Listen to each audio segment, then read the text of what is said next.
Waves have been breaking on the planet for tens of thousands of years. Except for the ancient Polynesians, it's only been in this century that surfers began riding these waves.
When I made my last surf film in 1964, there were only 4 countries in the world where people surfed.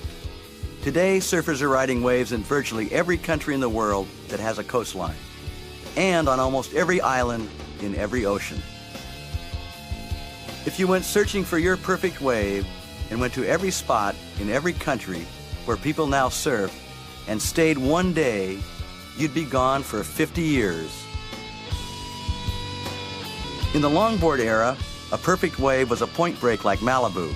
Now, it depends on what kind of board you ride and what kind of wave you like the best.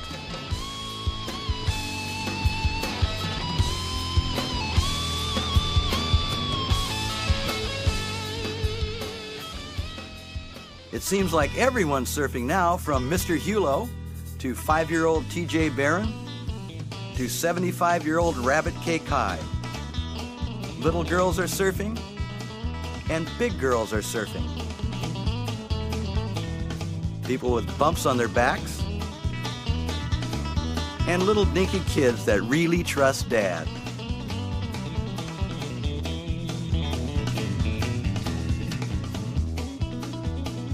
They're riding tandem, trandem,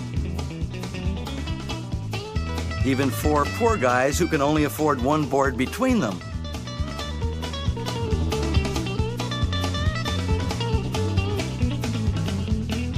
Even religious fanatics are going at it.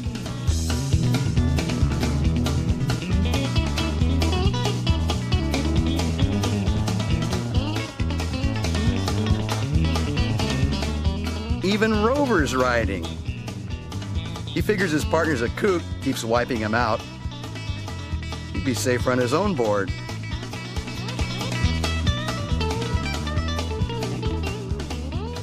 He's the only one that fits that wetsuit. Got it at a garage sale. He doesn't bother to pull out. When the wave's done, he just stands there for the rest of the day. Back in the 20s and 30s, surfers rode 100-pound redwood planks. In the 50s, boards were made of balsa wood and fiberglass 9 or 10 feet long.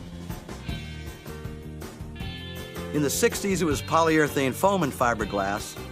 In the 70s, the shortboard took over. One thing hasn't changed in surfing: a wipeout is still a wipeout.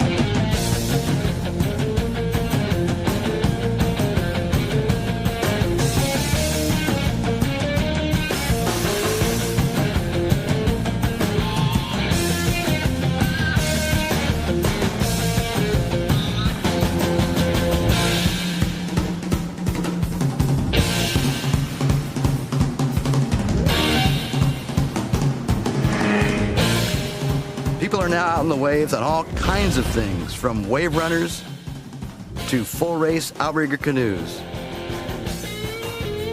even kayaks. I think this guy wished he stayed in the river. And windsurfers that can pull off some amazing maneuvers in the surf.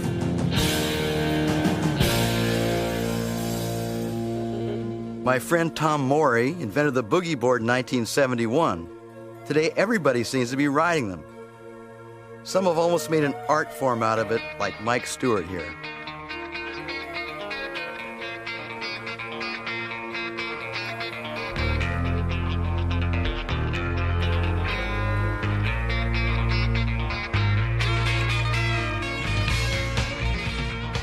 He can get that thing so deep in the barrel, it's hard to believe he can come out the other end.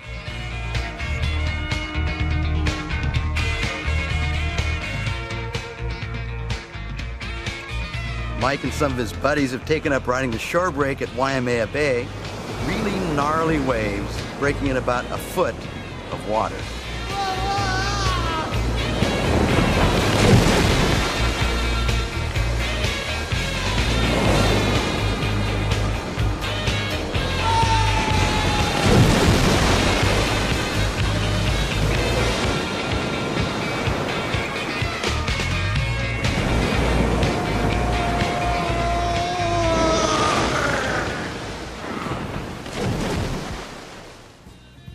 When the surf goes flat, the surfers head to the Waimea River mouth, grab some shovels, and start digging out the sandbar to let the water out.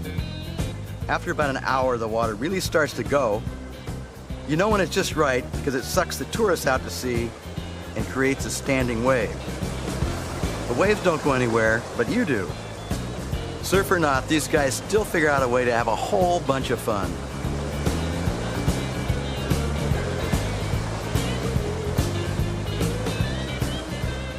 The only hang-up with the river mouth is you get lepto something or other. No one knows what that is, so they don't worry about it. When your fingernails fall out, you know you have it. The best standing wave in the world is deep in the heart of Texas. This machine, invented by a surfer, Tom Lochtefeld, basically pumps water up against a wall, which creates a wave. Nature doesn't make the wave, surfers make their own. The guy at the controls decides who stays and who goes. You're out of here, young lady. Kelly Slater in a true stand-up barrel. This is the inventor of the boogie board, Tom Morey, I guess doing some testing. The operator decides, you're out of here, Tom, and straight into traction. Surfing is now truly worldwide. They're even surfing in Alaska. The surfer population in Alaska is 2. Surfers will go to almost any lengths to get to the beach and ride some waves. Rusty Peterson and Craig Green down Dead Man Creek, which eventually leads you to Dead Man River, appropriately named because of the grizzly bears that have a tendency to eat people. The bears are full of salmon and don't have room for surfers. I smell shortboarders. They figured they'd better sneak on by the bears. They weren't fooling anybody. These bears are unpredictable and very dangerous. They like meat, and to them, Rusty and Craig are meat. You guys better get your little rubber booties out of here.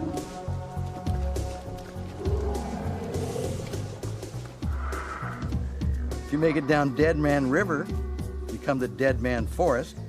If you make it through Dead Man Forest, you get to Dead Man Point and the ocean. It's just like you'd expect, raining, windy, cold, and miserable. But if you're a surfer, you're stoked. There's no one out. Kodiak Island, the banana belt of Alaska, water temperature, a balmy 39 degrees. These guys epitomize the surfing spirit. The conditions may not be great, but they're still pumped. Rusty's heavy into it. A barrel. Yes. Your session's over when hypothermia sets in. In Alaska, you don't want to leave your surfboard laying around. Who shaped this thing anyway? Rails are too thin. I hate shortboards. I bet the damn thing won't even float me.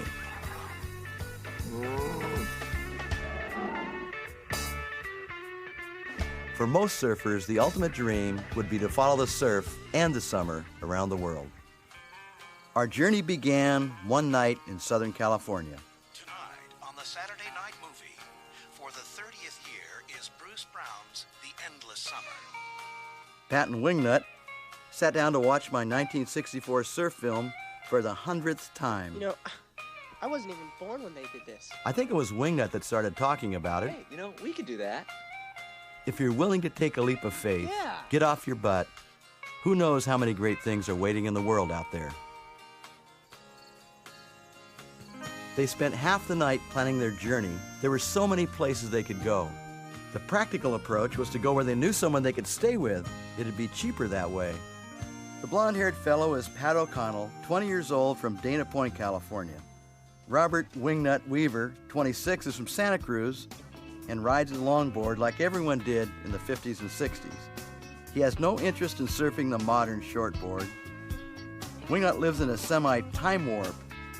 He knows more about the old days of surfing than I do, and I was there. He'll never quite say how he got his nickname, Wingnut. Must be something really bad.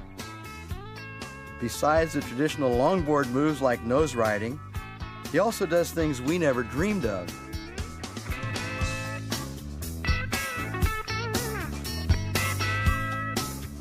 One thing for sure, Wingnut loves to surf.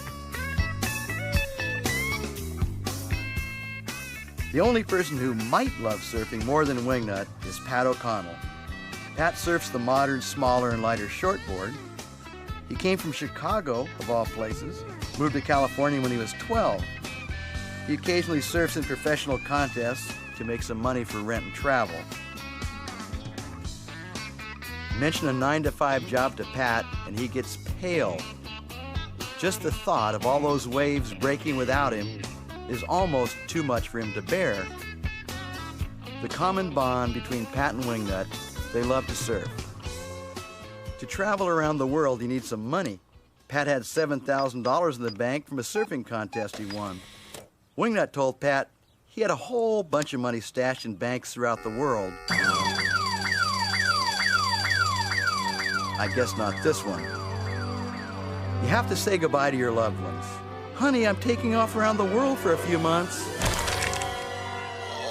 They might not be as thrilled as you are.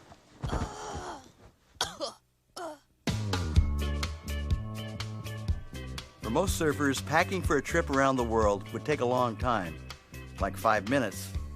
It only takes Pat about 30 seconds. He just throws everything into his board bag When it's full, he's done. Wingnut's just the opposite. Everything has to be neat and tidy. Kind of the Felix Unger of surfing's odd couple.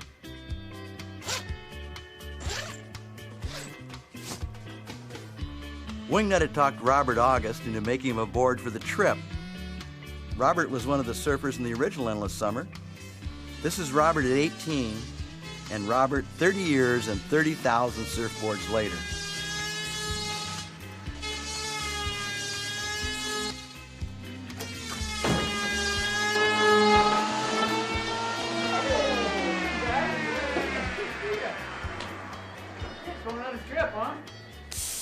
After being covered with foam dust for 30 years, Robert takes great pleasure in spreading it around. Is my board ready yet? Yeah. Where are you guys going? We're just gonna travel until Pat runs out of money. Well, I'm gonna go to Costa Rica in a week or so. You guys ought to just come down there with me and find out what it's all about. That sounds good. Tons of waves. Just like that, it was settled, and the journey began. They caught a flight to San Jose, Costa Rica, then a smaller plane to Robert's favorite part of the country, a little town on the Pacific Ocean in the northwest corner of Costa Rica called Tamarindo. This is the Tamarindo International Airport passenger terminal and control tower. The air traffic controller spends most of his time chasing livestock off the runway. A Costa Rican friend of Robert's named Marco Pacheco met them. They loaded up and headed for the Tamarindo Resort that's owned by a great guy from Texas named Russ. The rates vary depending on how much Russ likes you. Mike Diffenderfer, an old surfing buddy of Robert's, hangs out there and helps run Mike, the place. how you doing? Robert, how are you, bud? Good to see you. I'm glad you had a good trip. Wingnut, Pat, and Marcos. All You know right. Marcos. Yeah, I know Marcos. Pat, good to meet you, bud. Here's your cabina. Hey, thanks, Mike. You're here. You're here. Come on. There we go. Inside. Atta girl. Hey, wait a minute. Let me see that board Robert made. Sure. Get him.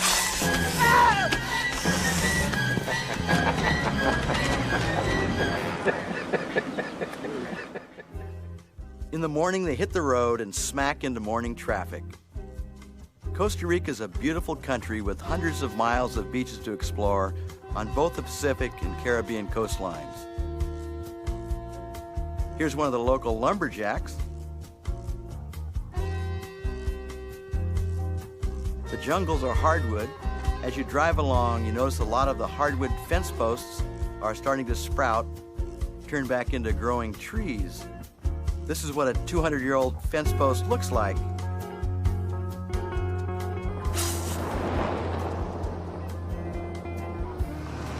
Heading up the Pacific coast towards the Nicaraguan border and a place called Witch's Rock.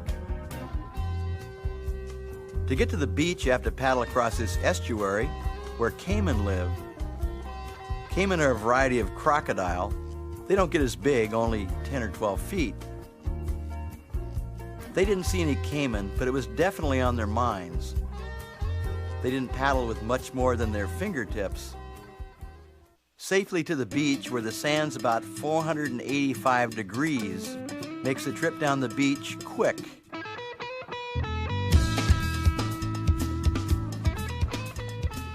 There were some great waves at Witch's Rock, just the four of them, no one else around. Robert August at 48 looks the same surfing as he did at 18.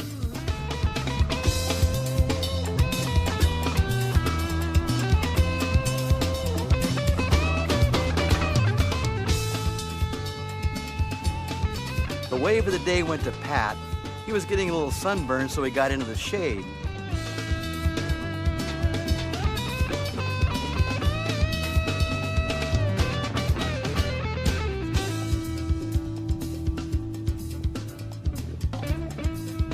A boat pulled up outside the break. Turned out to be one of Marco's sister's second cousin's brothers. They were hauling some kind of cargo up the coast. surfers thought they might be able to hop a ride to a place called Ollie's Point. Ellos son los amigos. Los amigos, los resultados. Hey, what are you doing, guys? What are you doing? Bueno, nos puede ayudar con las tablas a montarnos. They're gonna take us?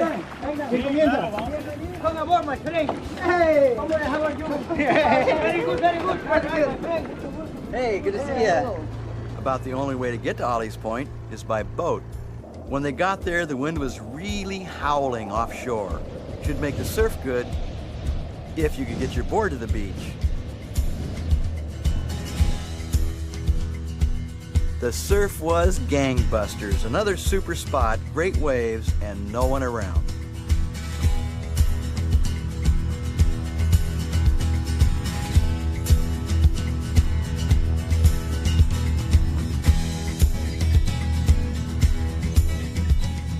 Marco here has a ding repair shop in San Jose, which is 5 hours from the ocean. No wonder he doesn't have much business. Pat was ripping.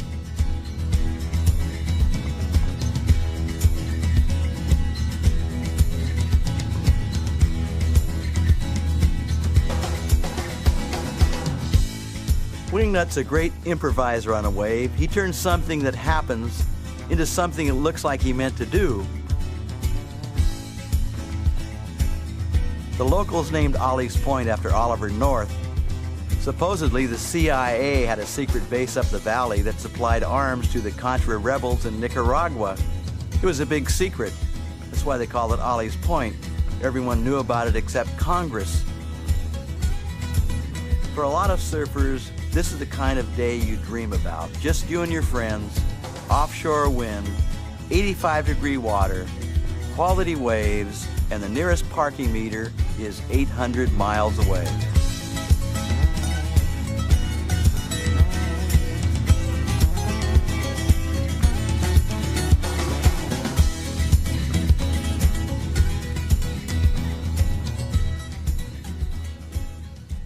They had to hike back to the truck at Witch's Rock. Didn't see a footprint the whole way.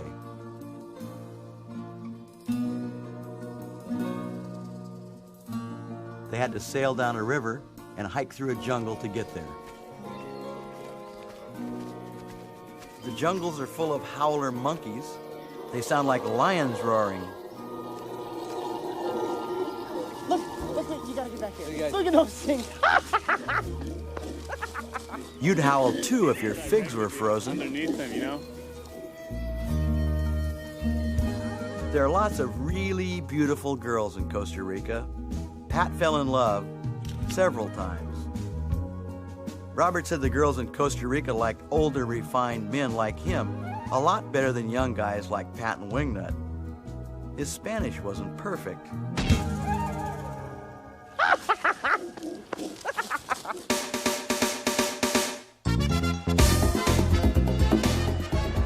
On the weekends in Costa Rica, it's serious party time. The Costa Ricans rock out from Friday night to Monday morning when they have to go back to work.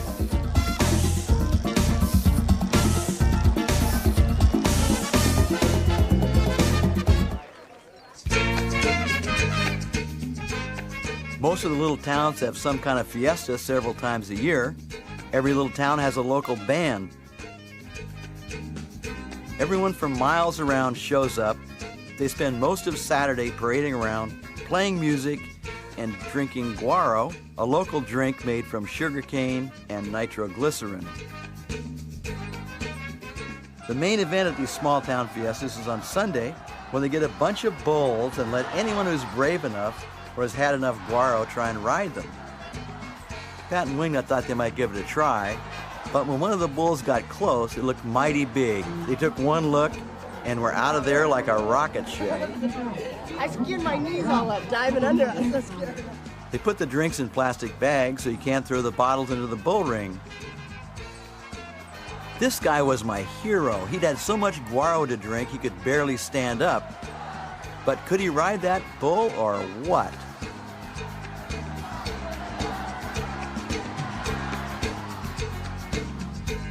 They met a fellow at the local cantina that night who was telling them he'd take them surfing in his airplane. He had an old World War II Grumman Goose seaplane and knew some really neat spots to take them. They figured the guy was full of it. But he wasn't.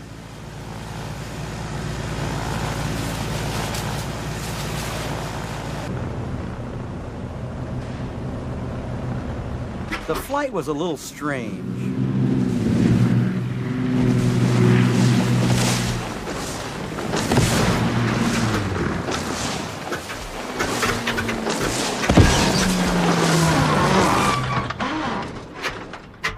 It was an easy flight. Let's go surfing. Let's go.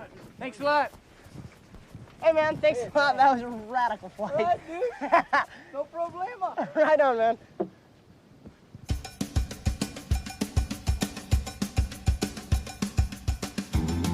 A place called Playa Negra, where it was sunny, offshore, and perfect conditions.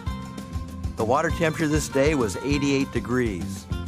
They surfed a few spots that were colder, like 82, and some spots up to 91 degrees.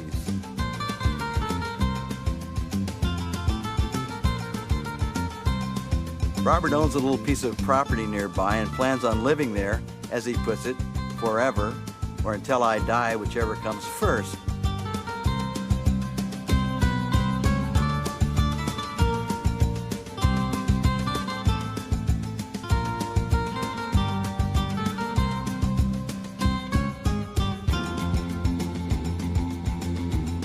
The things Wingnut does never cease to amaze me. Here, after getting wiped out, he just body surfs up to his board, which happens to be upside down, hops back on, and keeps on riding.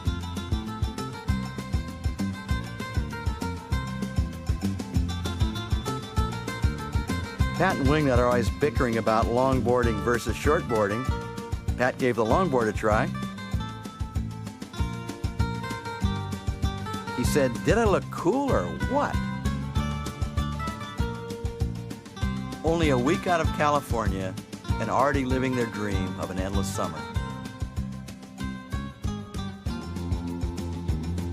Pat's the most enthusiastic surfer of all time. It doesn't really matter what the surf's like. He's perpetually stoked. I don't think a day goes by he doesn't say, "That was the best wave I ever caught in my life." Every day he says the same thing. This particular day he decided without question that this was the best wave he ever caught in his life. He isn't kidding either. He really feels it.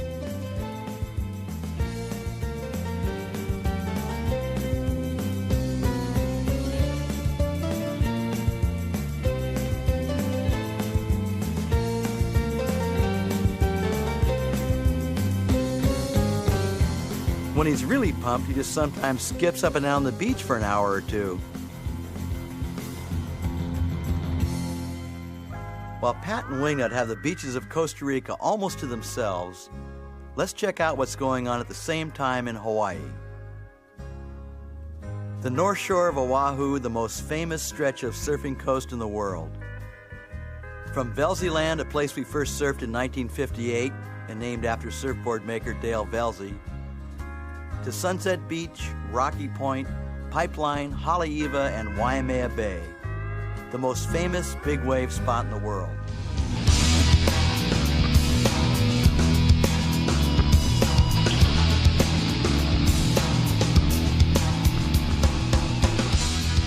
This is medium-sized Waimea, around 15 feet. Still big enough to scare the daylights out of any normal person.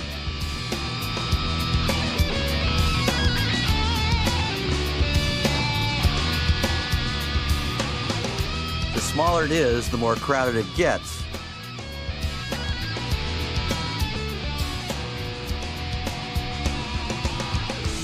At 10 feet, it's ridiculous. The guy way out on the edge sent a postcard home to his mom. "Yeah, I rode Waimea today."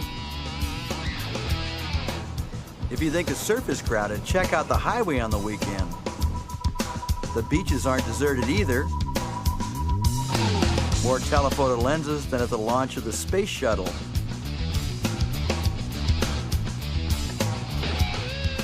You used to get arrested for wearing this kind of bathing suit. This guy still ought to be. The most spectacular break on the North Shore is the Pipeline. I think it's the most awesome wave in the world. The wave's so hollow and breaks so hard it shoots air and water out the end with enough force to knock you down.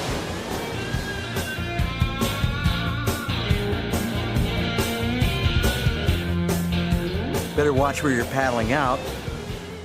Come up minus a foot or two.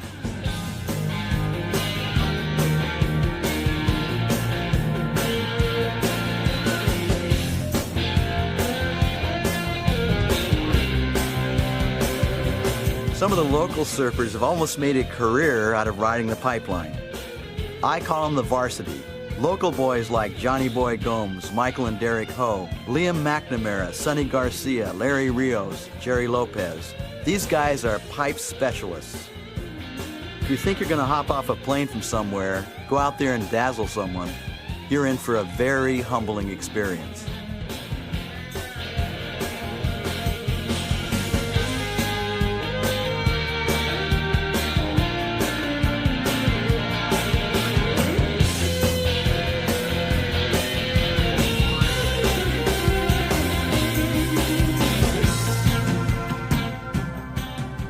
Right at the pipe is called backdoor. Getting bashed on the head by the lip of one of these waves can permanently part your hair.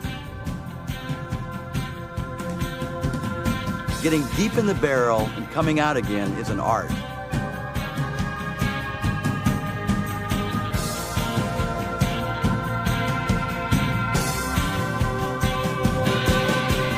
After all the great tube rides these guys have had, when they get a good one, they still come out stoked.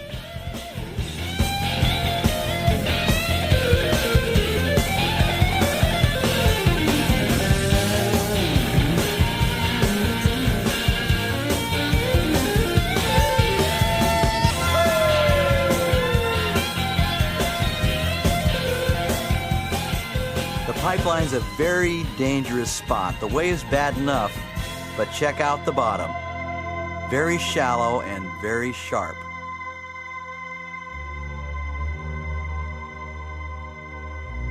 All kinds of awful things to hit or holes to get stuffed into. In the holes, you find pieces of surfboard, teeth, things like that.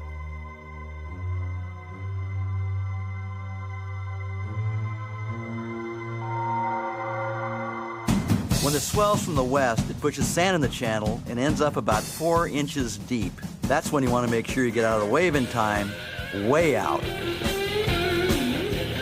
If you don't, you really get your lunch in almost dry sand.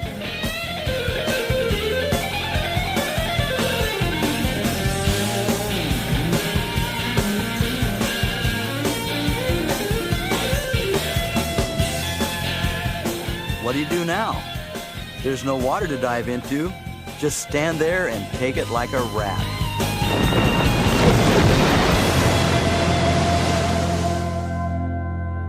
This leads to a common sight. Hundreds of surfboards are broken on the North Shore.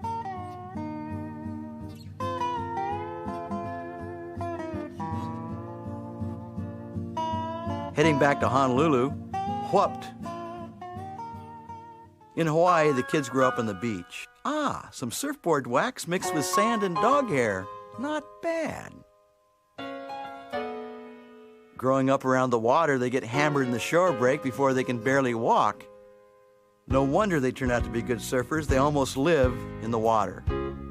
Little misjudgment here, and the kid splattered himself. His brother thought it was hilarious. When you get to be an old guy, like TJ Barron here, he's 5, you might start riding a surfboard. His dad Tim's a surfboard shaper. TJ can't quite catch waves by himself yet, so his dad pushes him in. Once he's in, he's hot.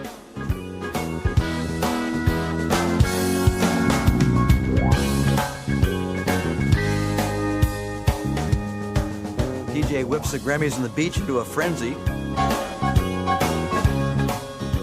Every wave for TJ is double overhead.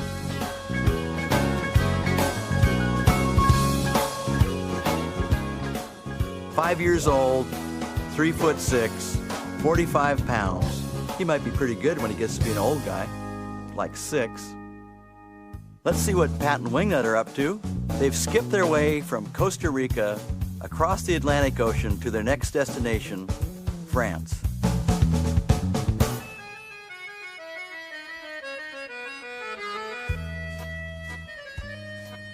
The cheapest car that would hold Wingnut's longboard was a 1967 Deux Chevaux. Their first major problem was finding their way out of Paris.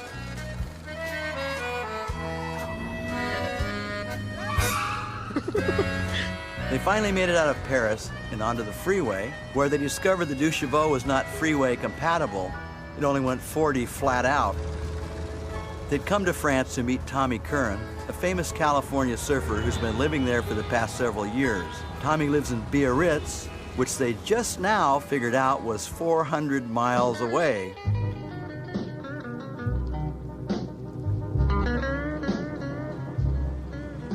To keep from getting run over on the freeway, they took the country roads and were immediately lost. Used a beach towel to try and keep out the rain.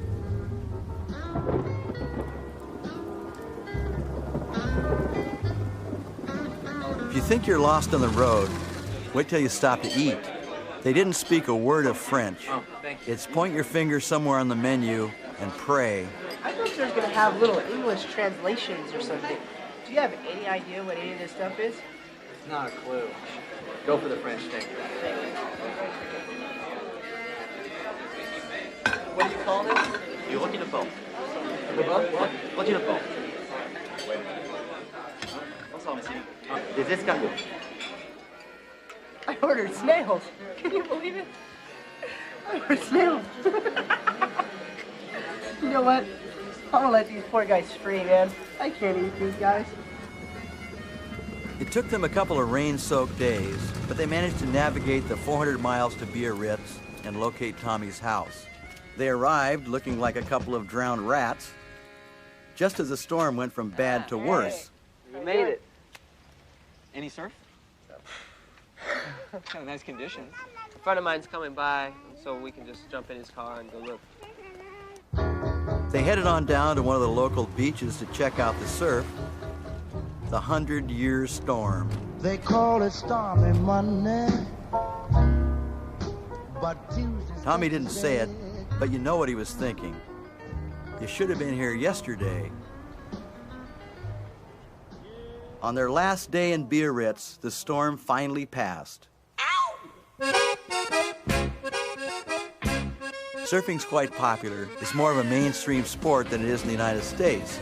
They even make some of their own surfboards. Super Frog. Looks like California, there's surf shops everywhere.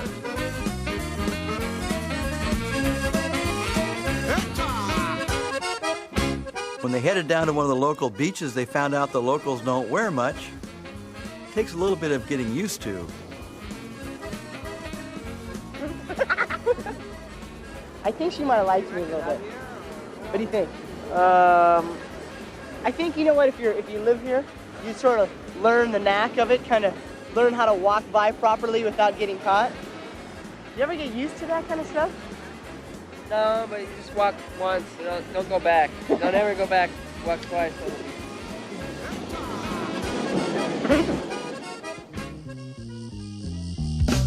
Tommy's one of the most influential surfers of the last decade. He was 3 times world champion on the Pro Tour, but still what most surfers would call a soul surfer. Tommy's a man of few words. He lets his surfing and his music, which we're listening to now, speak for itself.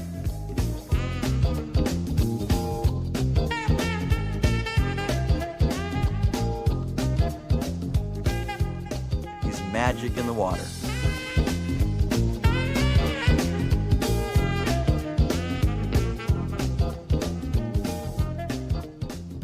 Every time Pat and Wingnut looked toward shore, they saw Zoomers staring back. Kind of broke their concentration.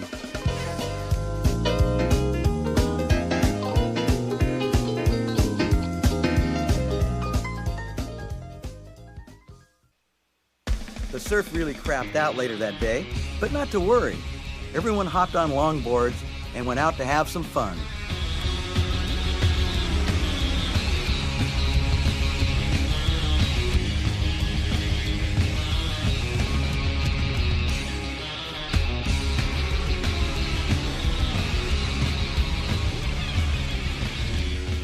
Some surfers get bummed if the surf's not good. Not Pat and Wingnut. They're constantly into whatever is going on.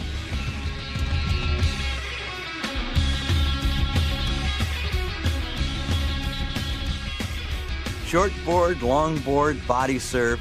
Tommy's good at all of it.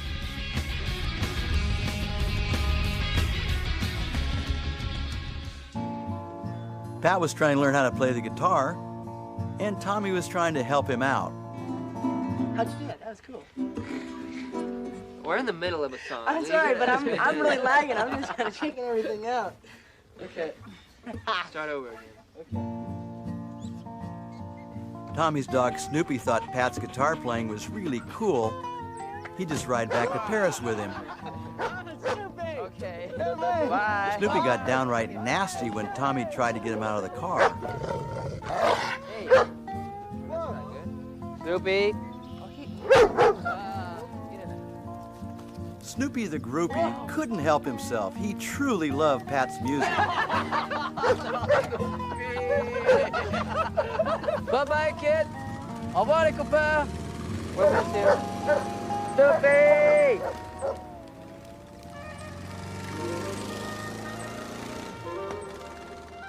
From France, Pat and Wingnut travel the length of the African continent to their next stop, South Africa.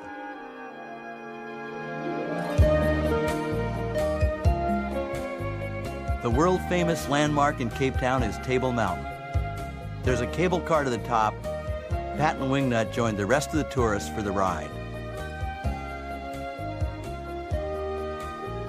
From the top, you look down the Cape Peninsula to the Cape of Good Hope and the end of the African continent.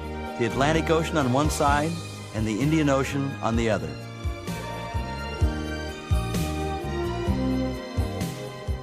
The settings around Cape Town are spectacular. Pat and Wingnut had arranged to meet up with the father of South African surfing, John Whitmore. John's the same guy that showed Mike and Robert around the country in 1964. This is John surfing back then. A lot has changed. The town has grown, which doesn't make John too happy. Look at all those damn houses. When I built here, there was nothing. He likes to grumble, but he's got a heart of gold. John took Pat and Wingnut on a surf safari up the West Coast, the same thing he's done for traveling surfers for decades. John is now retired.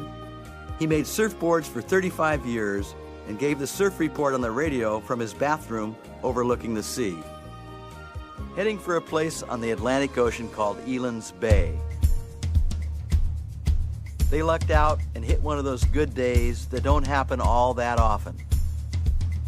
Wingnut was in surfer heaven. You'd never go hungry surfing here. At low tide, you can pick up lobsters in the tide pools.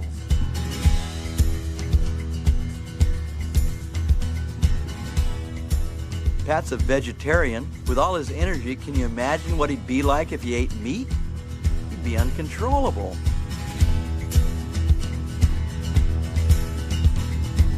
Wingnut has a degree in economics from UC Santa Cruz. I guess he wanted to learn the economics of surfing more and working less.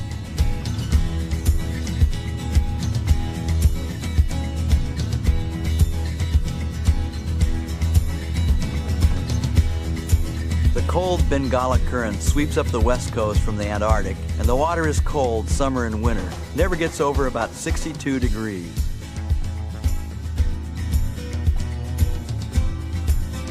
Wingnut just couldn't get over it. He kept shouting, "Pat, we're in Africa.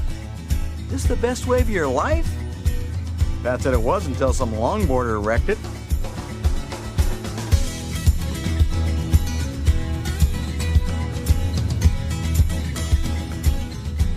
John came out in his boogie board for a few waves.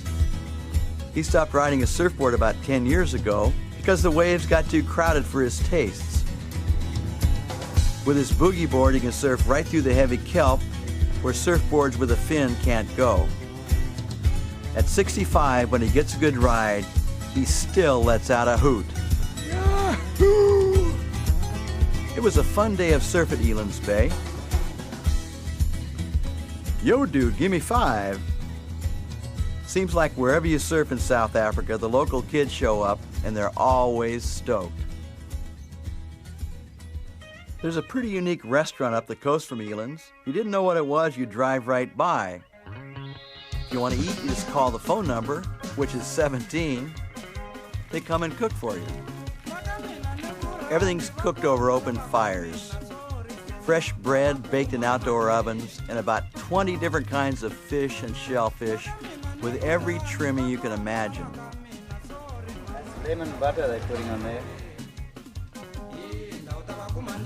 They put on a feast you can't believe. Costs 30 Rand, which is about 10 American dollars. When you've eaten so much you think you're gonna pop, they bring on the dessert, which is all the lobster you can eat.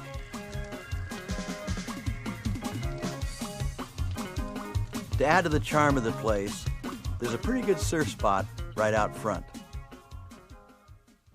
John Whitmore's favorite place in the world is the west coast of South Africa, the least densely populated place on Earth. Thousands of miles of beach with nobody. Windswept and foggy most of the time, cold water, heavy kelp, and along the skeleton coast are scores of shipwrecks. In some places you can drive for hundreds of miles along the beach. The further north you go, the drier it gets.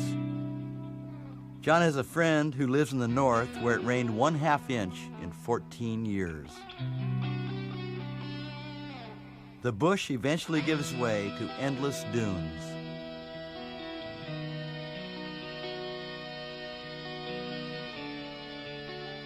This is John Whitmore's kind of place. Who knows how many great surf spots might be along this coastline on the right day. They ended up at a place John called number 27's because there are 27 other places nearby just like it. It's spooky paddling out at a place like this for the first time. No one around, cold water, you have no idea what's on the bottom, and it was a whole lot bigger than it looked like from the beach.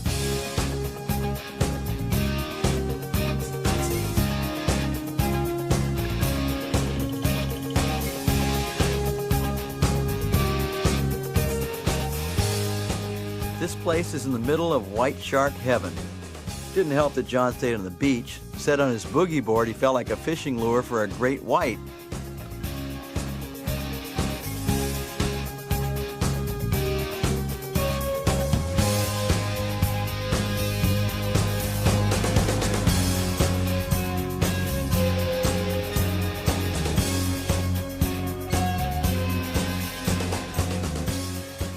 Even when they started to get the hang of the place, it was still spooky.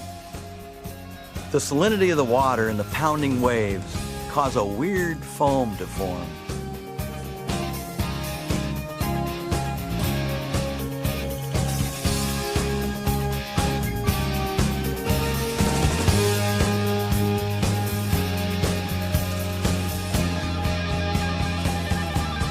John called this place number 27's. They called it Weird Reef. They had a great adventure with John on the West Coast, but it was time to head back to Cape Town and strike out by themselves up the East Coast along the Indian Ocean.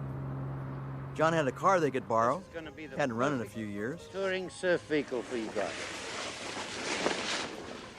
Whoa. Good, huh? Where'd you find this thing? Didn't find it, it grew. Had fully adjustable headlights, 100-mile-an-hour windshield wipers. The gas cap was permanently rusted on, so John put an outboard motor tank in the back, hooked up a hose to the carburetor, taped up a little wiring, and wished them luck. Right side is suicide.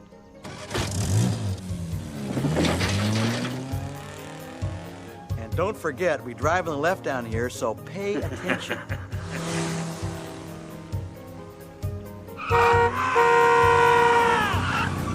Driving on the left takes a little getting used to.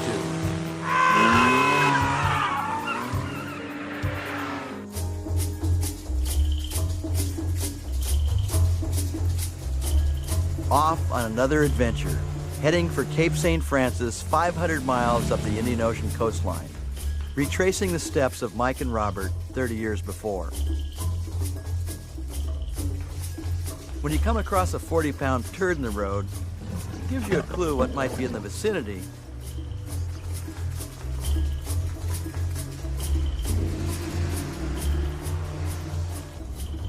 When you're sitting in a little plastic dune buggy looking at a real African elephant, it's pretty impressive. The African elephant's the most dangerous animal in Africa. Pat and Wingnut didn't know that.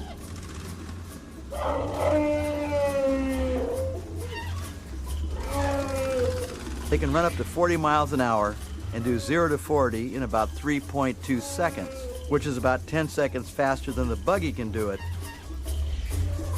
When they stick their ears out, it means they're starting to get PO'd. No matter how many National Geographics you've seen, to see the animals in person on their home turf is an awesome experience, one you'll never forget.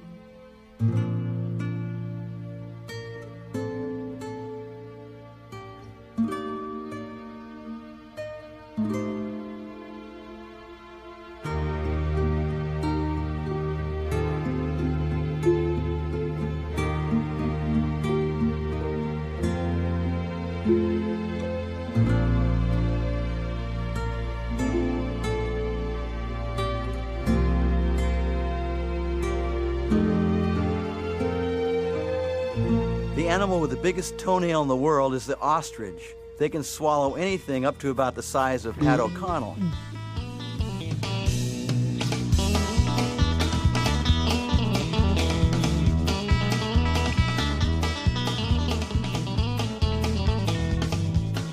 There are big ostrich ranches down there, like cattle ranches. Pat and Wingnut attended cowboy school for the ostrich roundup, but they didn't make the cut.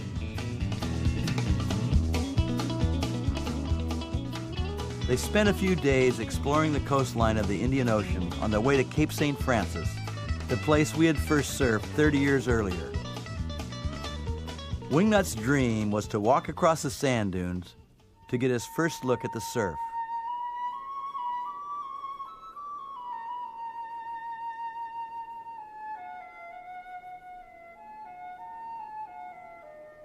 Pat was going, "Wingnut, this is stupid. There's a road to the place now." Wingnut was saying, I know, but I've always wanted to do this."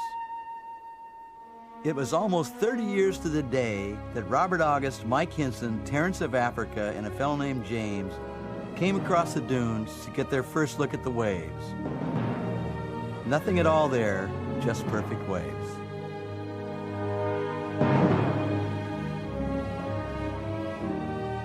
Now, 3 decades later, Pat and Wingnut charged over the same dunes to get their first look.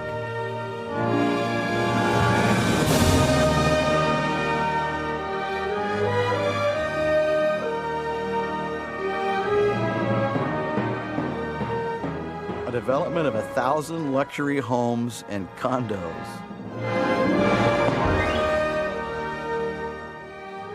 The surf was still there, and they were on it.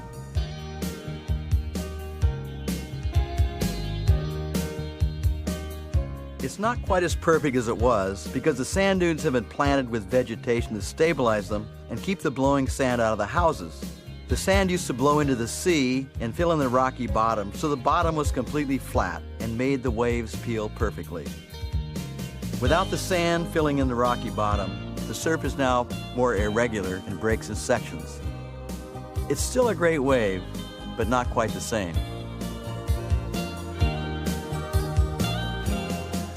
We were the first to surf here in the 60s, and when we asked local fishermen how often it broke like that, they said all the time. That's all the information we had. As it turned out, the place is fickle and doesn't get good all that often. Wingnut was really thrilled to be surfing the wave he had dreamed of for so many years.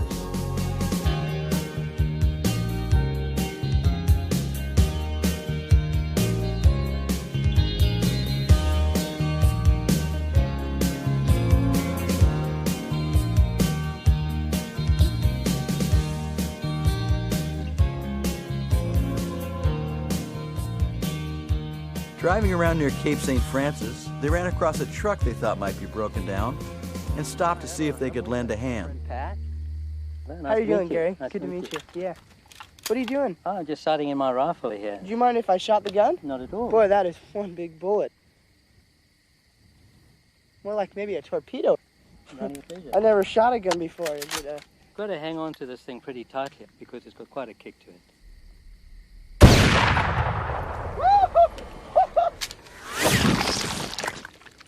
Oh my gosh! We can't use it till I get the gunk out of the barrel.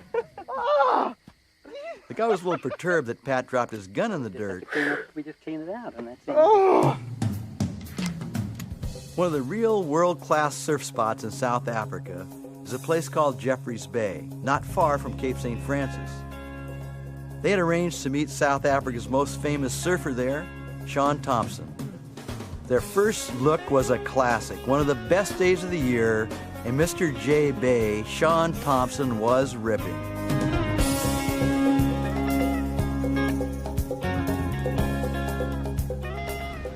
Sean and his friend Walter had come down from Durban, where they live, to hook up with Pat and Wingnut. Hi, John told us you were coming. This is Walter.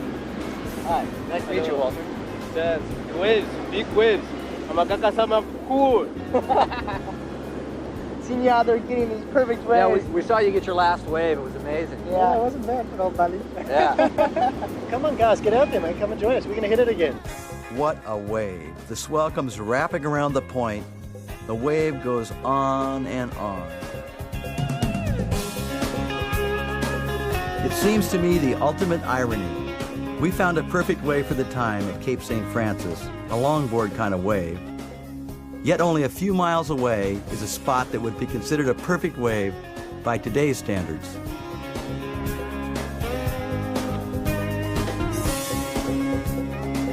Pat with a good one. Don't think he was stoked?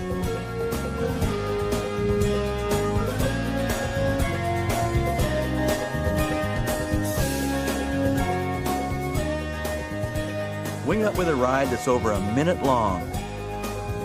They say on just the right day at J Bay, you can get a ride that lasts 5 minutes.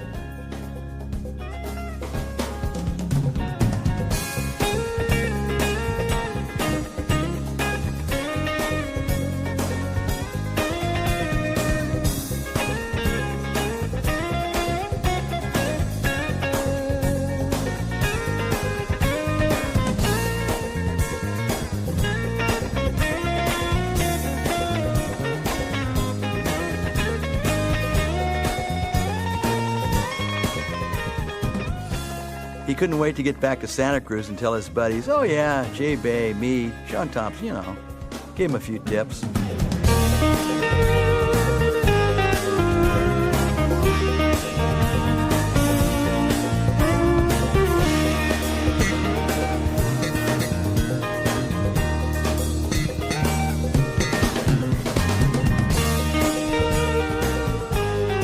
Sean's ridden waves throughout the world, and J Bay is still his favorite spot.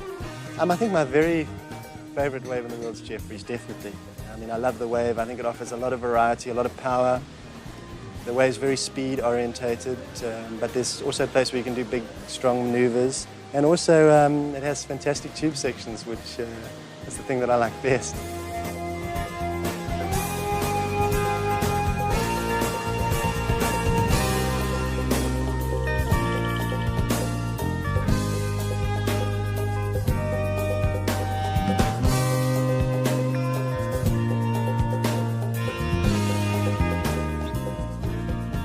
About the time you think you're hot stuff in the water, some guys show up who make you feel pretty humble. If you could swim like this, you wouldn't need a board, or a leash, or a wetsuit, or a car.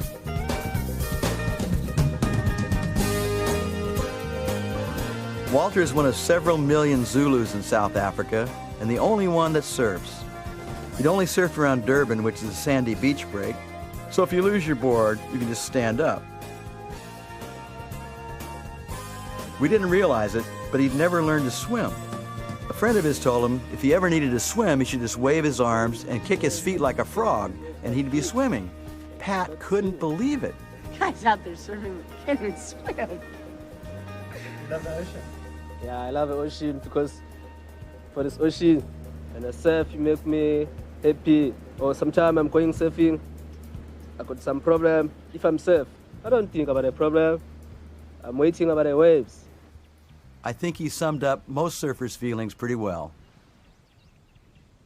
They hung out with Sean and Walter around Cape St. Francis for a couple of weeks and became close friends. When it came time to leave, they gave Walter a bunch of their stuff, turned him into a genuine surf dude.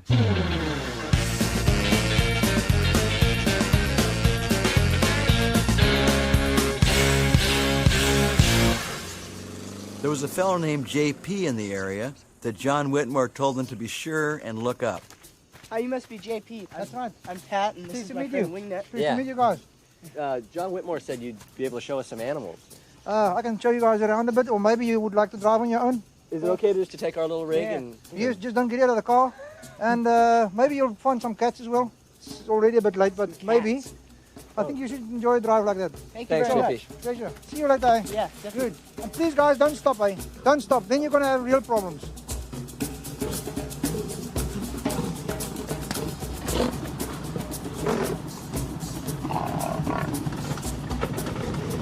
It wasn't a real opportune time for the buggy to crap out.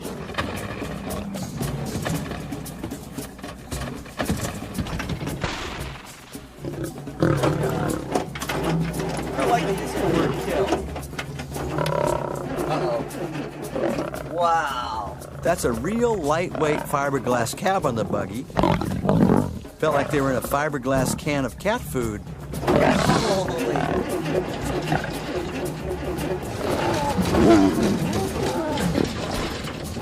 God.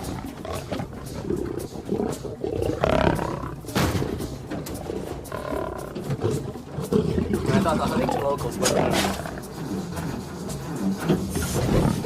Oh my God, Mark! not my Texaco car. Oh, He's pulling the... Bye-bye wetsuit.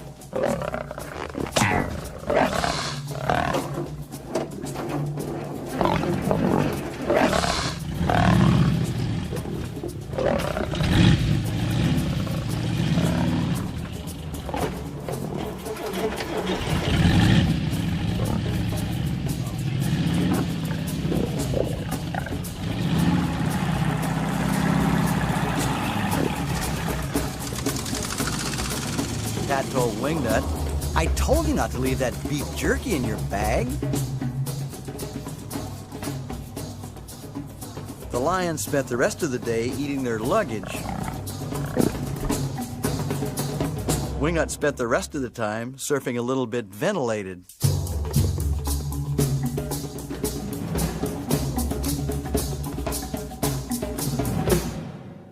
They dropped the buggy off in Cape Town, said goodbye to John Whitmore, and struck out across the Indian Ocean, the Australian continent, and partway across the South Pacific to the islands of Fiji.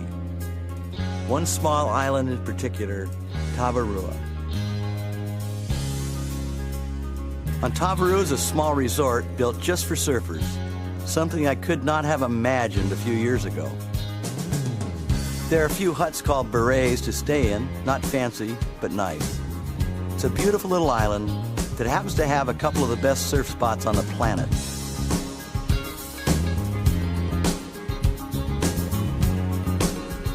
After landing in Nandi on the main island of Vita Levu, Pat and Wingnut hopped in a skiff for the ride out to Tavarua.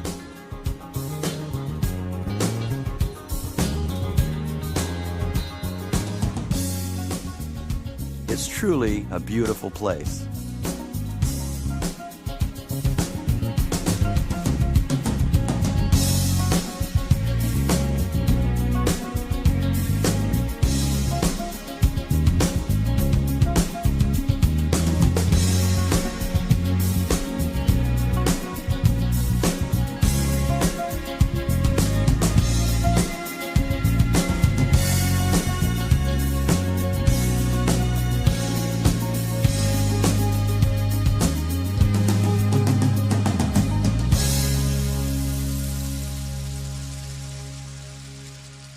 Pat and Wingnut only a few hours off the plane and already into some waves right out front at a break called Restaurants. The wind was sideways. That made the surf a little bumpy, but they figured it would straighten out by morning and be great. Fiji is truly the land of an endless summer. Air and water each about 82 degrees the year round. They were hoping for good surf in the morning, but typical, it was flat as a board. Maybe with a high tide the surf would come up. It didn't.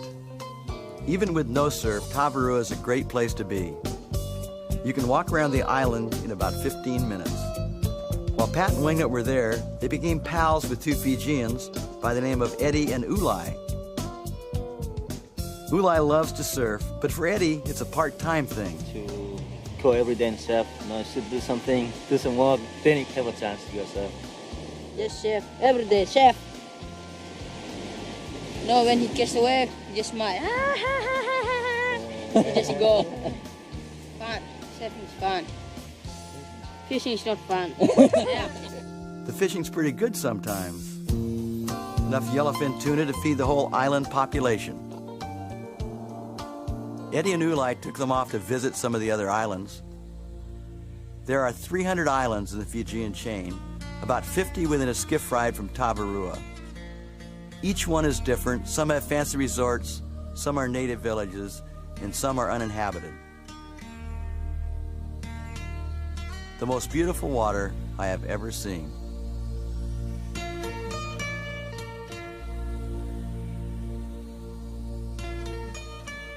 This little island was nothing but pure white sand, not a footprint in sight.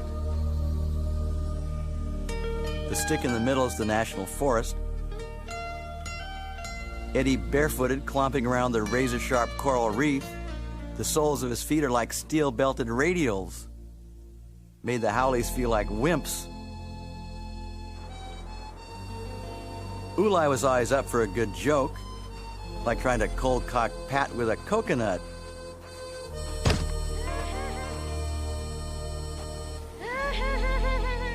Pat was going, "Ulai, you little dork, you could have killed me."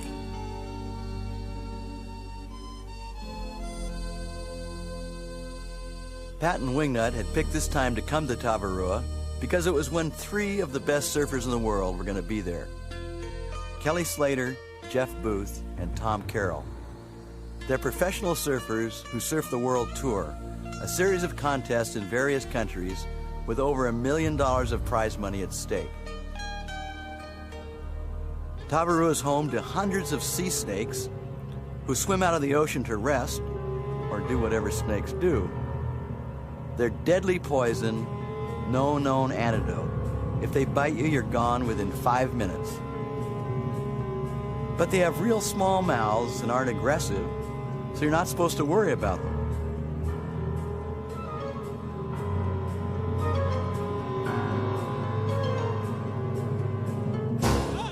Yeah, right.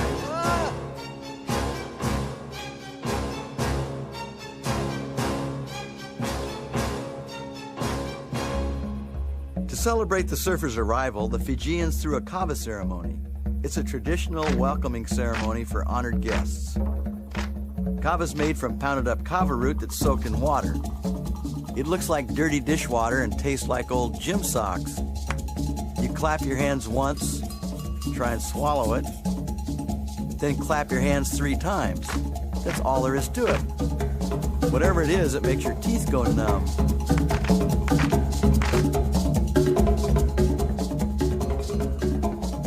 Kelly's girlfriend couldn't quite handle it, shorted out his CD player.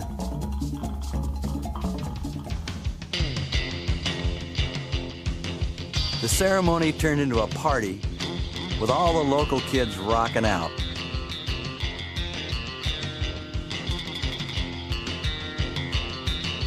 It was late that night when Pat and Wingnut introduced the Rainbird Dance to Fiji.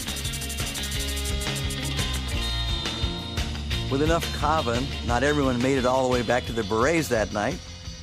As luck would have it, when you're not feeling all that hot and your teeth are numb, the surf comes up. This is Cloudbreak, a few miles from Tavarua, out in the middle of the ocean. It looked like it was going to be a great day.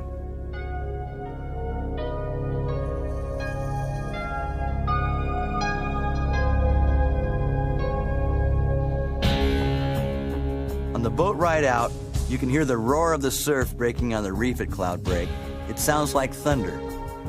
In fact, the Fijian name for the place translates to Thunder Reef. The surf was epic.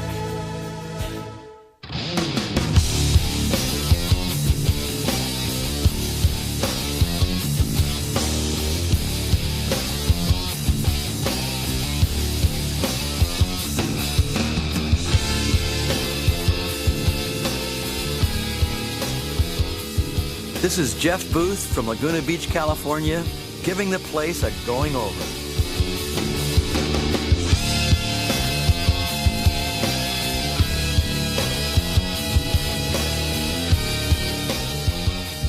Tom Carroll here from Sydney, Australia. At 30, the veteran of the pro circuit and twice world champion.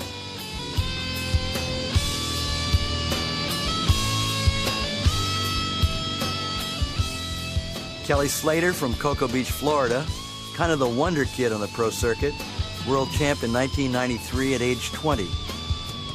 Growing up in Florida, it amazes me how he got so comfortable on big waves. Kelly about using up his bag of tricks on this wave.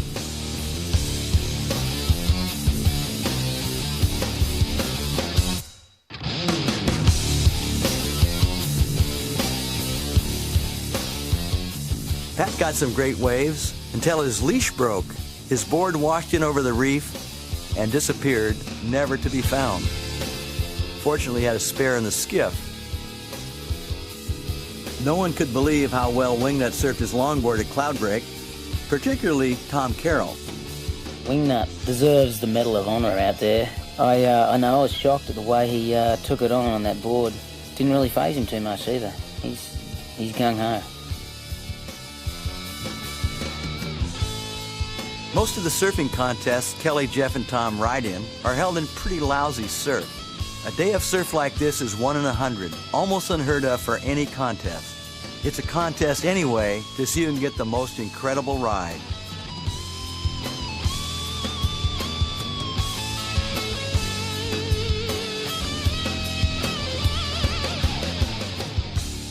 Not a bad life, traveling the world, surfing, and getting paid to do it. Tom Carroll had more than his share of great rides. With a helmet strapped on to protect his melon from the shallow reef, Tommy tore into one awesome wave after another. In situations where even the best surfers would be headed straight for the edge, Tommy would rip a big turn and set up for the tube in 2 feet of water.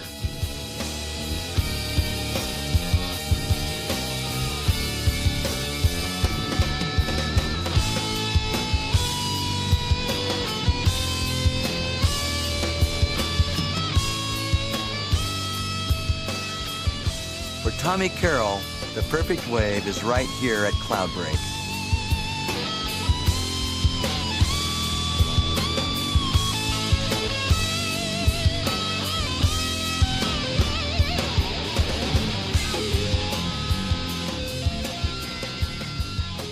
This is the kind of day you dream about. Perfect, good-sized, peeling waves. It was one of those days only a surfer would understand. You surf for 9 hours straight, you have terminal sunburn, your arms turn into noodles from paddling, you have cuts all over from the shallow reef, and a great big smile on your face. It's really noisy out there with the wind in your ears and the thunder of the waves, but when you look from below, it's a different universe, silent and beautiful.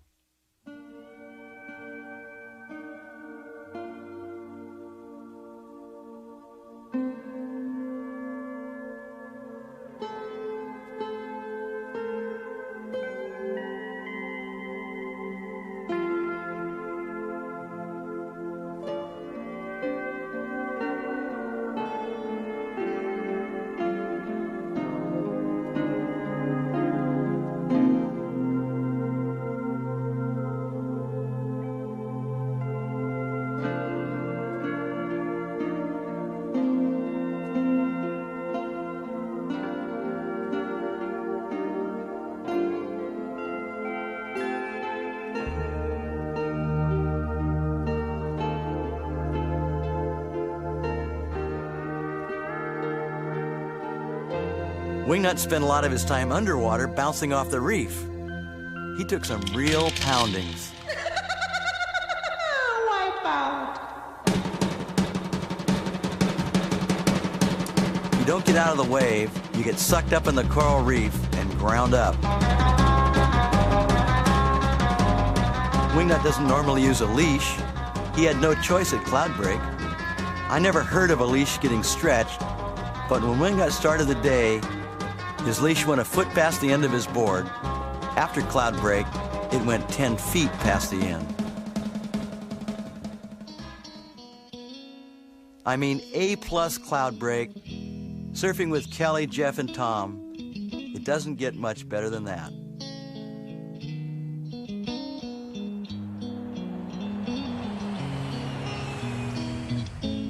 From Fiji, it's a relatively short flight to their next stop in Brisbane, Australia.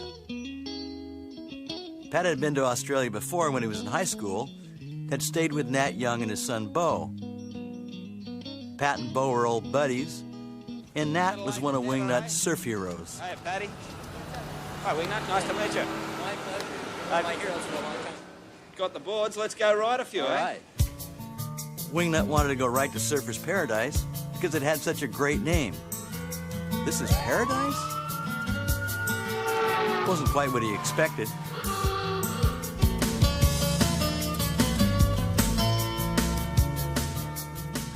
You can get sprayed with sunscreen for 50 cents. Hundreds of buildings, but also some beautiful surf spots like Burley Heads.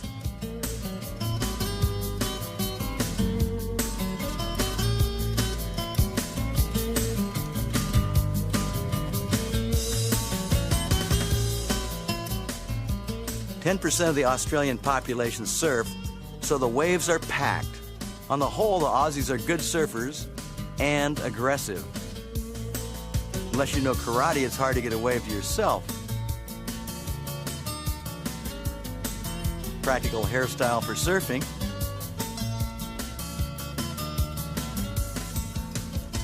Elvis is alive and surfing in Australia. Surfing is a national sport in Australia, and Nat is a sports hero like a football or basketball star would be in the United States.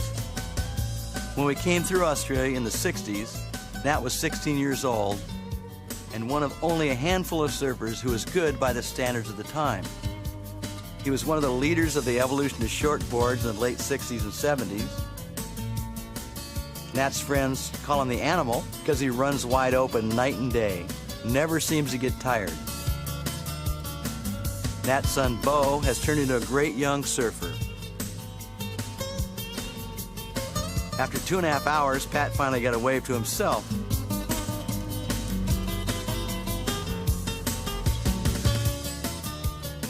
Wingnut found out the bottom had some sharp rocks and dinged himself. Nat said, "That's nothing, I'll sew it up myself." Since Wingnut was bleeding, Nat thought he'd take them to Shark Bay. Wouldn't be crowded there. He said no one surfed there because the last 10 guys that went out didn't come back. After enough stories to totally psych them out, they were a little nervous sitting out there.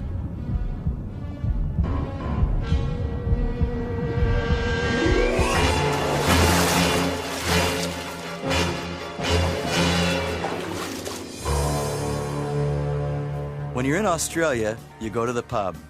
You just do. There's one pub for every 2 Australians.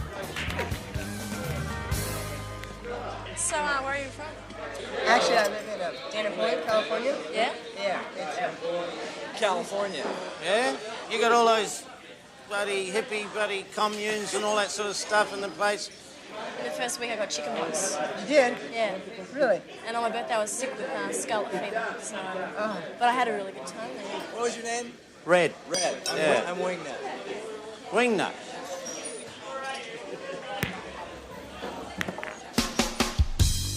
You see road signs in Australia you see nowhere else in the world.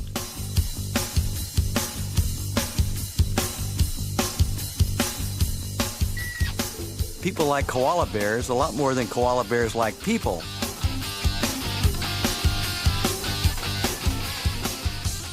A bunch of weird animals down there. This is a flying fox, a giant fruit bat. They carry their own blankets. Nat said they make great pets. If they want to eat, they just grab a snack from your jugular vein. Ah, travels with Nat. See that spider? It'll kill you. Follow me.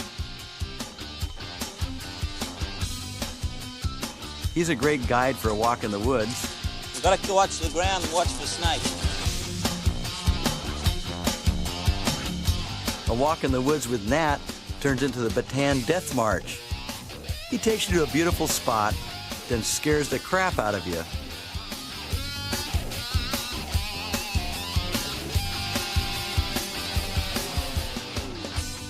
No surf? No problem for Nat. He always had some kind of adventure in store, usually starting at dawn. Come on, you bloody Yanks. Get up. Let's go. Bozo, come on. Chop, chop. Come on, W Nut. Patrick, let's go. He had a rubber raft and figured a little river float would be a good thing to do. We're going to stick it in the hole here. This is another one of Nat's great plans to kill us. Yeah, well, I got one more thing here for you boys. I don't want this to freak you out at all here, Patty, but... Helmets? Pat, well, you never know. This is a bad sign. I think you've got my one. Just put them on. It's just in case we run into the odd flying rock. Let's go.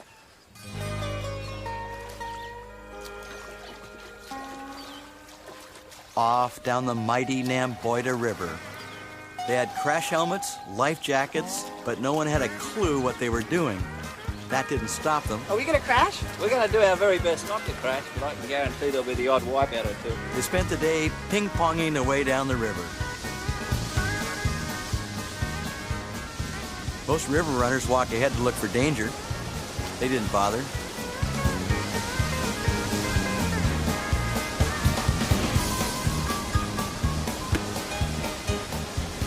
As usual, Nat came out smelling like a rose. Blamed the wreck on Wingnut.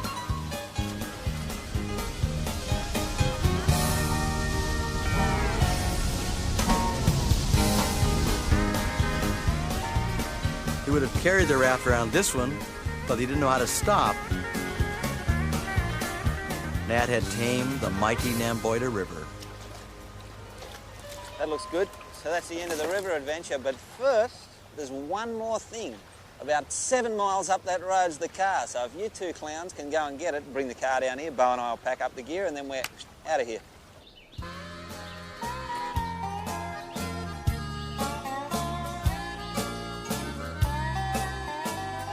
There weren't many hours of the day that Nat didn't have something fun for everyone to do.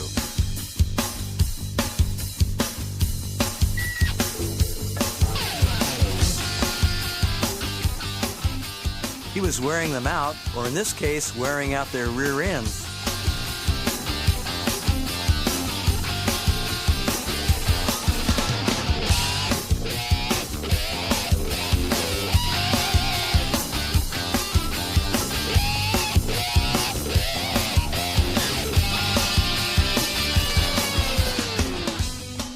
Didn't finish Wingnut off on the plastic, so he thought he'd run over him with the car. Nat couldn't figure out why they kept sleeping all the time. Nat decided to take them to his secret surf spot. I promised not to tell the location, but I can't resist. You head north past the big mower, with a big mower lady driver. Then straight on by the big banana. You bear right at the big pineapple, and when you get to the big prawn, you chop a left. Go straight by the big clam, and up a really big beach for 50 kilometers.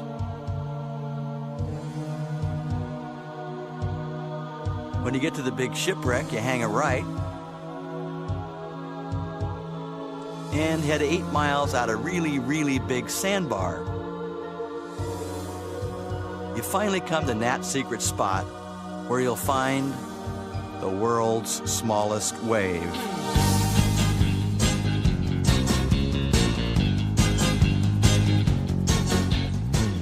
There were some really nasty wipeouts that day. Nat got sucked over the falls on a killer.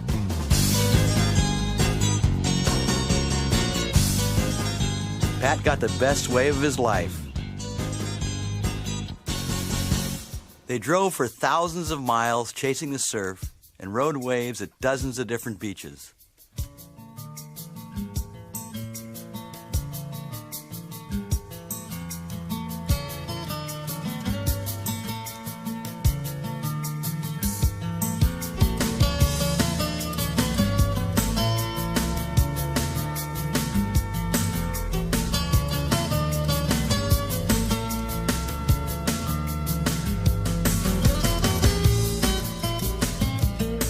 Nat rides a long and shortboard equally well.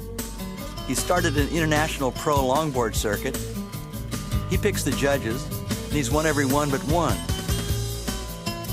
Excuse me, W Nut.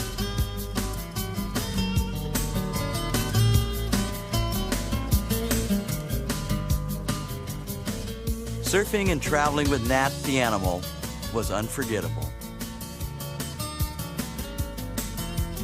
They hadn't found any A+ surf, so Nat took them searching far to the north, where you start getting into the area of the saltwater crocodile. The crocs get up to 20 feet long and eat people on a regular basis. A lot of fun, Bo. What's your dad gotten us into now?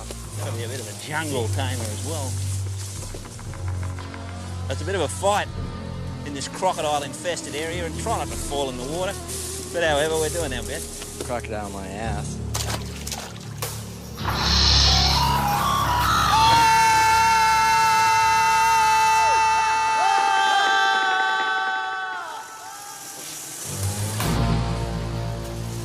Longboarders. After 2 weeks of adventures with Nat, Wingnut got so worn out, he didn't know if he was dreaming or if Nat was torturing him some more.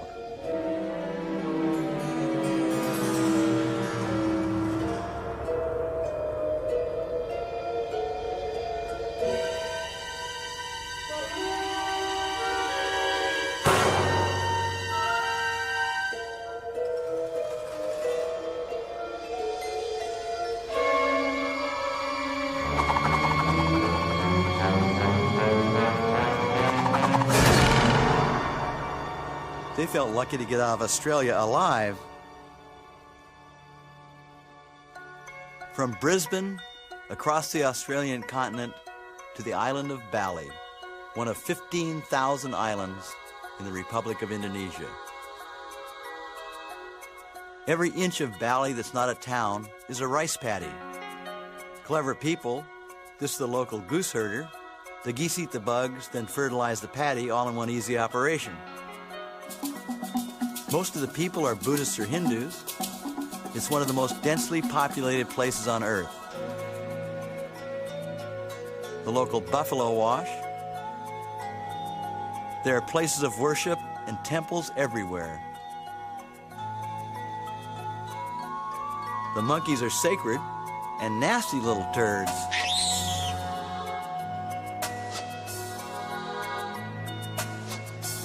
Seems like all the local population heads for Kuta Beach on the weekend. You can buy anything you can imagine on the beach at Kuta.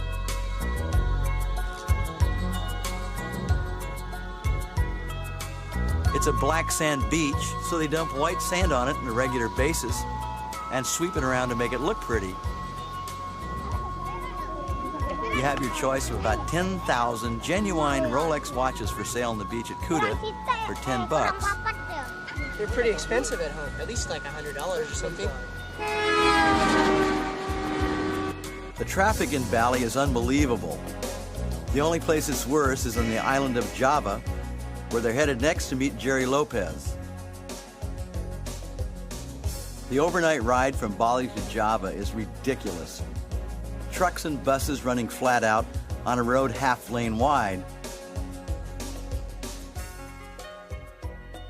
A ferry boat ride across the Bangi Wangi Channel takes you to the island of Java. They arrived in the morning at a little fishing village called Garajagan, where Jerry told them they could catch a boat to G-Land. No one there spoke a word of English.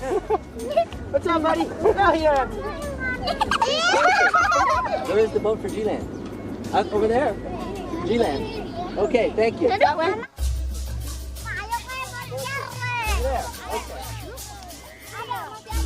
Kids must have a ding repair business.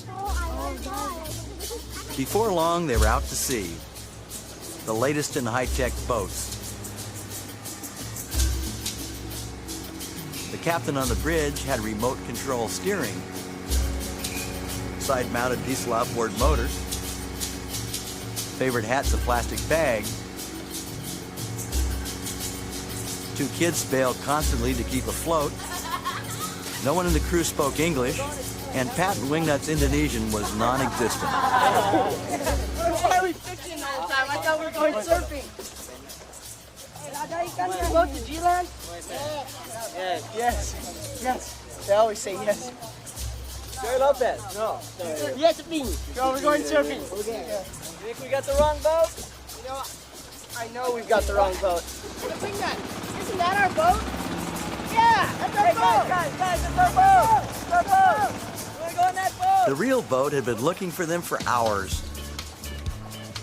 They made some new friends they'd never forget. The crew wouldn't forget them either.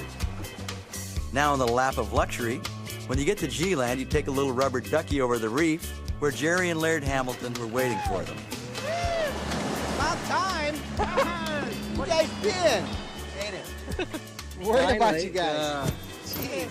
Hi, Pat. How are you? We got a boat ride, though. You got a boat ride? Fisherman Pat, tell me about it. Hey. Well, I thought I sent you some instructions. You said get on a boat in Garashagan. Neat little huts to stay in, a couple of pads, and mosquito netting that you definitely need. The island of Java is the most densely populated place on Earth. Ironically, G-Land, accessible only by boat, is in a jungle preserve with a world-class surf break just offshore. This little part of the jungle, this is called Plungkung, and this is a national forest preserve here. So nobody lives here. And there were several tiger sightings and numerous leopards and panthers and lots of monkeys. And you guys got to keep an eye on your stuff, The monkeys will take it. All of your clothes, they'll fit right into your stuff. Lots of snakes. Indonesia has more varieties of poisonous snakes than anywhere in the world. I learned that from the Griffith Park Museum. Snake exhibit.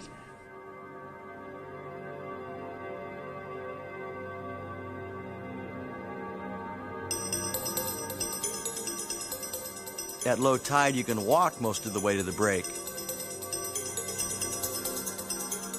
Jerry and his friends first saw this wave from an airliner on a flight to Bali. They figured out where it was, and after a lot of difficulty, they got there. He's been coming back every year with a bunch of his buddies from Maui for the past 15 years. What California surfer wouldn't be thrilled out of their gourds to surf G-Land with Jerry Lopez and Laird Hamilton?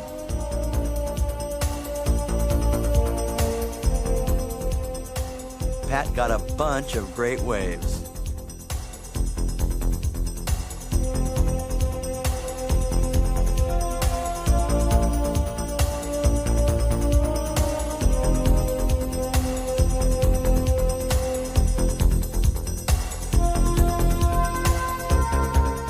Here's one of Wingnut's 9,000 rides at G-Land.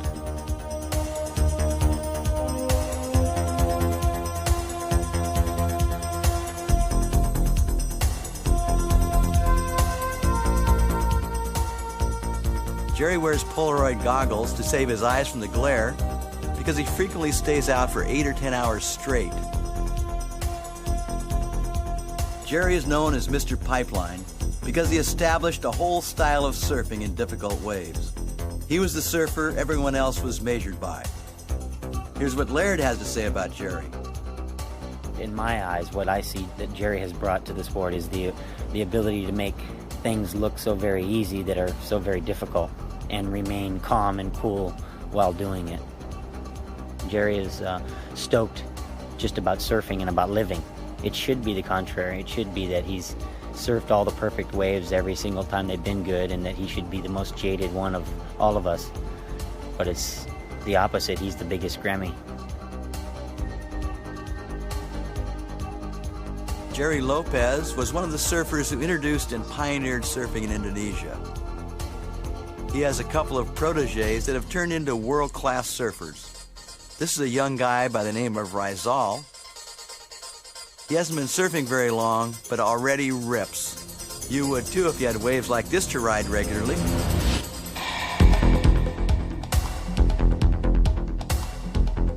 A surfer named Made is another Lopez protege. Made is a Hindu, and they have a custom of filing their teeth flat and not by the local dentist. I told them about the teeth, you know. They filed my teeth with the metal filer. The metal file? It hurts, huh? It hurt. Oh, yeah. Ah. I don't think you like that. Did you make any sound? No. How you can sound when your mouth already have the... Yeah. You said it's part of it's a Hindu thing? Is that why it's done? Yeah. After you're 16 years old, or that's when if your family can afford the ceremony. If you cannot, they do that when you die, before you get buried. I much prefer when you die. I don't know. Laird Hamilton is truly amazing in the water. Laird's father, Billy, was a great surfer in the 60s. Laird is kind of a throwback to that time, when surfers prided themselves in being good swimmers, skin divers, and paddlers, all-around watermen.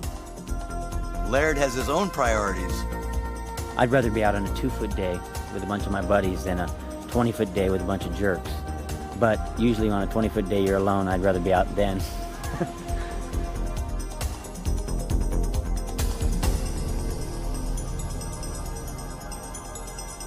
Laird does all kinds of interesting things in the ocean, like make some epic long-distance journeys on his ocean-going paddleboard. Well, actually, he called me from Europe and told me, by the way, I borrowed your paddleboard.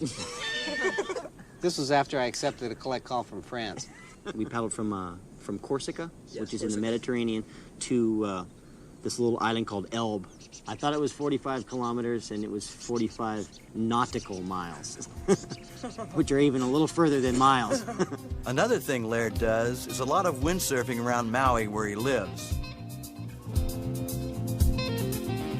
And we actually can sail between islands, which is real nice. Really? Yeah. How long does that take? And we get upwards of 40, 45 miles an hour, something like that. If you sailed from Maui to Oahu, which is about 118 miles, we can do that in 5 hours.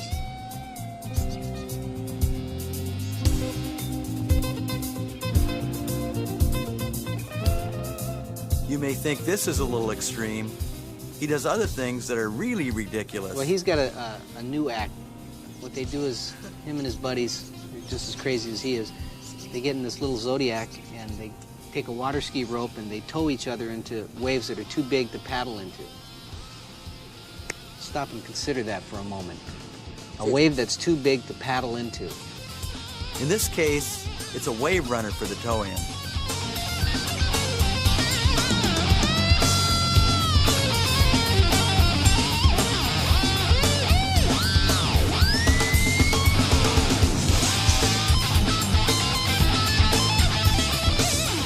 Laird surfs these outer reefs with his buddies like Derek Donor and Buzzy Kerbox. They take turns being the tower and the towee.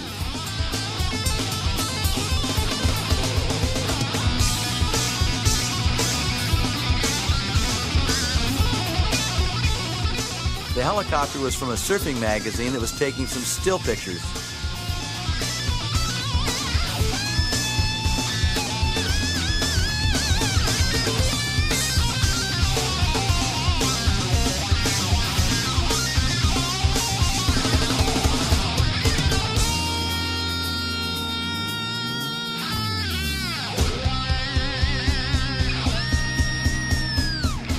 Laird has foot straps on his board to keep him getting bounced off. It also allows him to do some mind-boggling things.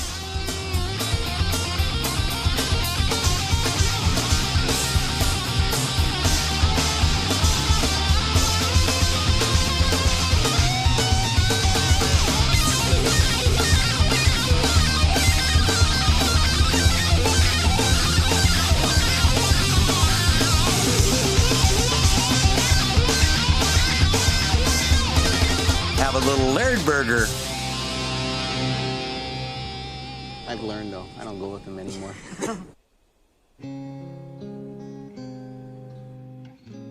Pat and Wingnut had a great stay in Indonesia surfing with Jerry and Laird. But it was time to travel on, across the Pacific toward their homes in California.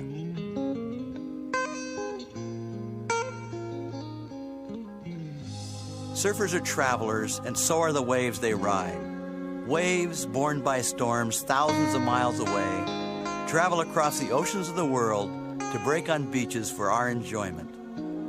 These waves are a true gift of nature to us.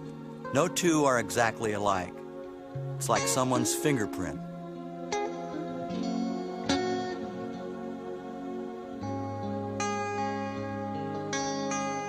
Pat and Wingnut have come back to their home breaks in California. They'll remember their journey and the waves they rode for the rest of their lives. But more than that, they'll remember the people, their friends.